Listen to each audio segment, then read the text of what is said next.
Listen to this podcast now on the Red Apple Podcast Network. Why is the middle class shrinking? Why are people facing an affordability crisis while marginalized individuals called informals grow in numbers? Join me as I travel the world, speaking with people living in invisibility, the leaders working to solve it, and uncovering the hard truths shaping our economy and daily reality. Download all of Red Apple Media's podcasts right now through your favorite podcast platform. Listen, all you New Yorkers. Excuse me, taxi. Okay, man, we're looking around. This is the 77 WABC minicast. There is a reason why Roe against Wade, or Roe v. Wade, as you say, is unconstitutional. I'm not going to go to it. It's rather dry, but Nino Scalia would agree with me 100%. Because there's no such thing as substantive due process. It doesn't make any sense. But that's too legally wonky. What happened was people went berserk because they said that this outlawed abortion. And it didn't. It didn't at all. It just says it's up to the states. But I can't believe how people fought for this. I remember reading or seeing on TV actresses claiming that they had X amount of abortions. They had T-shirts lauding this. And now we have men, which is ridiculous, claiming they can have children and they can menstruate, and it's nuts. But back to the reality of this. When do we ever talk about morality? When do we do this? And I mentioned this before.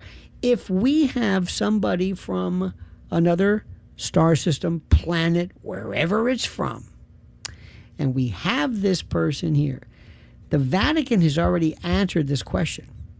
What if they are born? What if the church, what if Pope Leo considers them to be born without original sin, because they are theoretically not of Adam, one could argue? That means they don't need redemption. They don't need to be born again. Do you see where this is going? Do you see what this will do? It's a fascinating topic, which we never discuss. Let's go to Liz in, I think, Alaska. Liz, you're on another side of midnight with Lionel. Hi, Lionel. I appreciate this very much. I personally had a pregnancy in the mid-'80s, and they kept talking about you have choices, prenatal diagnosis of a birth defect. And they kept talking about choices, and I'd say, you mean abortion? Well, I refused, delivered at a different location. The child is now 40, has 3 kids, brilliant, and been all over the world. I heard recently, and I don't know where, there was a woman who was given the chance to abort. Turns out it wasn't trisomy 21. It wasn't Down. It was just a mistake. It was a mistake. And she wouldn't have aborted this child. Now, listen, I don't want to get into the argument of that. That's not the purpose of this. Because abortion, and it's whether it's right or wrong, whether it should be legal or illegal, that's for other people to decide. What I'm talking about is that when we talk about these great scientific sci-fi, Art Bell kind of questions, there's never the morality that comes behind it. Let me ask you this, Liz. What happens if I am able to say, listen, we're going to do an IVF thing on you, and I've segregated some good-looking embryos I think you're going to like. We're going to discard the rest. Well, that's an abortion. Right. I'm discarding them. And that's abortion. Because I think most people would argue, maybe perhaps, that that conception is the beginning of life. It's not a duck. Yeah. So, and it's eugenics too. Well, it is eugenics, and also an IUD theoretically is an abortion because it. Okay, but the point is, now what if I could say, now listen, Liz, you come from, I'm just assuming, you come from a Mediterranean family, and nobody in your family has ever broken 5'8". How would you like to have the first 6'2" member of your family? I can fix this. What if I start to change the way your family looks from now on, and nobody has any trait of Grandpa Luigi or anything?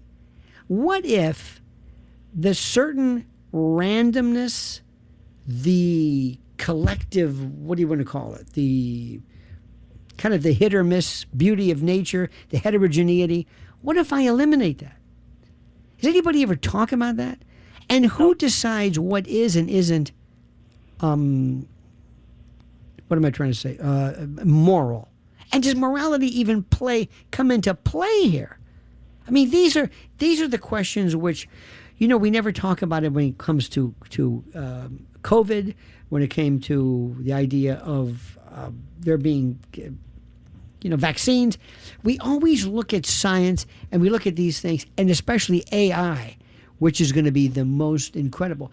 I think we need to have some form of, not necessarily mandated by government, but a group of people who talk about the ethics, the responsibility, the ethical, let's say, fallout, something kind of like a Manhattan Project, so to speak, for the ethics of this. Because as we do more and more of this, we're going to be seeing things change drastically.